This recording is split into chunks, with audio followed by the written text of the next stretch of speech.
Operation സിന്ദൂറിന്റെ പ്രൗഢിയിലാണ് രാജ്യം ഇക്കുറി സ്വാതന്ത്ര്യ ദിനം ആഘോഷിക്കുന്നത്. രാജ്യമെങ്ങും വിപുലമായ പരിപാടികൾ സംഘടിപ്പിച്ചിരിക്കുന്നു. കേരളത്തിലും മറ്റ് സംസ്ഥാനങ്ങളിലും ജില്ലാ ആസ്ഥാനങ്ങളിലും പ്രാദേശികമായും എല്ലാം സ്വാതന്ത്ര്യ ദിനം ആഘോഷിക്കുകയാണ്. എങ്ങും ദേശീയ പതാക ഉയർത്തിയിട്ടുണ്ട്. എല്ലായിടത്തും വിപുലമായ ആഘോഷ പരിപാടികളാണ്. രാജ്യതലസ്ഥാനത്തും വർണ്ണാഭമായ ആഘോഷ പരിപാടികൾ തുടരുകയാണ്. അനൂപ് ദാസ് നമുക്കൊപ്പം ഡൽഹിയിൽ നിന്ന് ചേരുന്നുണ്ട്. അനൂപ്, ഓപ്പറേഷൻ സിന്ദൂറിന്റെ പ്രൗഢി അത് വിളിച്ചോതിക്കൊണ്ട്, അത് നമ്മുടെ രാജ്യത്തിനാകെ നിൽക്കുന്ന ഊർജ്ജം വിളിച്ചോതിക്കൊണ്ടാണല്ലോ ഇക്കുറി സ്വാതന്ത്ര്യദിനം നമ്മളാകെ ആഘോഷിക്കുന്നത്.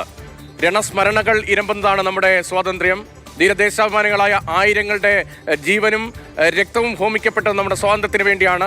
ആ പ്രൗഢിയും ഓർമ്മയും ഒക്കെ തിളങ്ങി നിൽക്കുന്ന ഈ ദിവസം ഡൽഹിയിൽ രാജ്യതലസ്ഥാനത്ത് എങ്ങനെയാണ്? രാജ്യതലസ്ഥാനവും അതിഗംഭീരമായി സ്വാതന്ത്ര്യദിനം ആഘോഷിക്കുകയാണ്. പ്രധാനമന്ത്രി നരേന്ദ്രമോദി പതാക ഉയർത്തതിന് പുറമെ ഇവിടെ മന്ത്രിമാരും മറ്റ് സാധാരണ ജനങ്ങളുമെല്ലാം പതാക ഏന്തി വീടുകൾക്ക് പുറത്തിറങ്ങുന്നത് ഉൾപ്പെടെയുള്ള കാഴ്ചകൾ നമുക്ക് കാണാൻ കഴിഞ്ഞു. എന്തായാലും ഇന്ന് രാവിലെ പ്രധാനമന്ത്രി നരേന്ദ്രമോദി രാജ്ഘട്ടിൽ പോയി അവിടെ പുഷ്പാർച്ചന നടത്തി. അത് കഴിഞ്ഞ് ചെങ്കോട്ടയിലേക്ക് എത്തുകയായിരുന്നു. ചെങ്കോട്ടയിലേക്ക് എത്തിയ മോദിക്ക് അവിടെ സ്വീകരണം നൽകി. അത് കഴിഞ്ഞ് അദ്ദേഹം ദേശീയ പതാക ഉയർത്തി. സംസാരിക്കുന്നതിന് തൊട്ട് മുൻപ് പുഷ്പവൃഷ്ടി ഉണ്ടായിരുന്നു.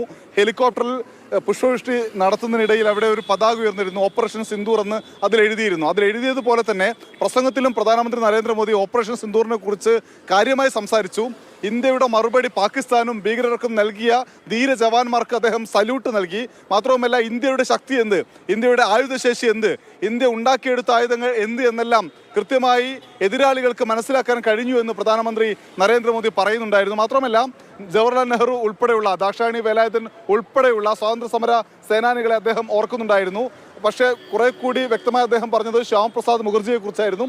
അദ്ദേഹത്തിൻ്റെ ഇടപെടലുകൾ, ആ ഇടപെടലിൻ്റെ ഭാഗമായിട്ടാണ് ആർട്ടിക്കിൾ 370 എടുത്തുമാറ്റിയതെന്നൊക്കെ പ്രധാനമന്ത്രി സംസാരിച്ചു. മാത്രവുമല്ല, അദ്ദേഹം പല കാര്യങ്ങൾ പറഞ്ഞു. അതിൽ ഒന്ന് ഓപ്പറേഷൻ സിന്ദൂർ, രണ്ടാമത്തേത് ഇന്ത്യയുടെ നയം. കർഷകർക്കും ഒപ്പം തന്നെ കാലി വളർത്തുന്നവർക്കും മത്സ്യത്തൊഴിലാളികൾക്കും ഒക്കെ ഒപ്പമാണ് ഇന്ത്യ എന്ന് പ്രധാനമന്ത്രി പറയുന്നുണ്ടായിരുന്നു.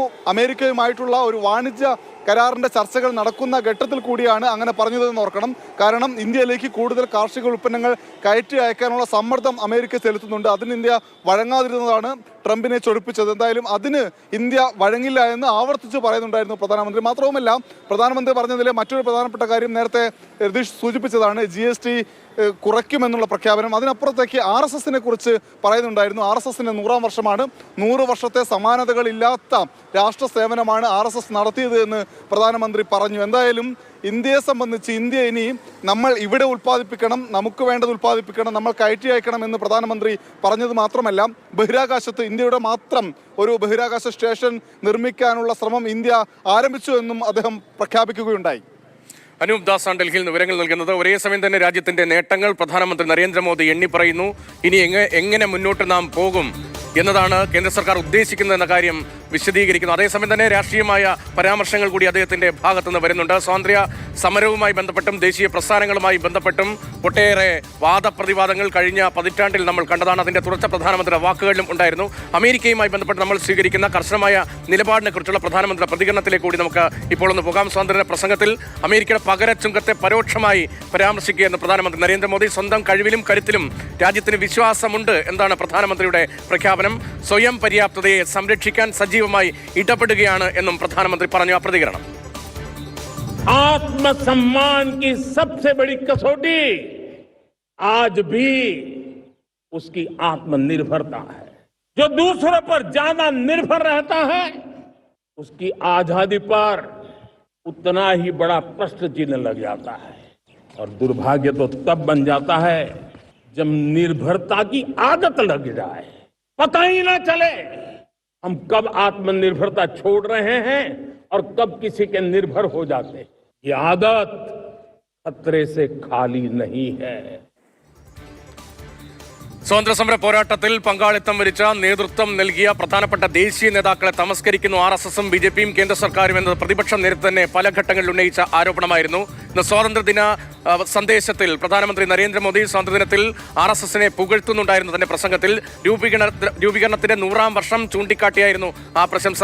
ആത്മസമർപ്പണത്തോടെ പ്രവർത്തിക്കുന്ന ലോകത്തിലെ ഏറ്റവും വലിയ NGO ആണ് RSS എന്തായിരുന്നു പ്രധാനമന്ത്രിയുടെ പ്രതികരണം.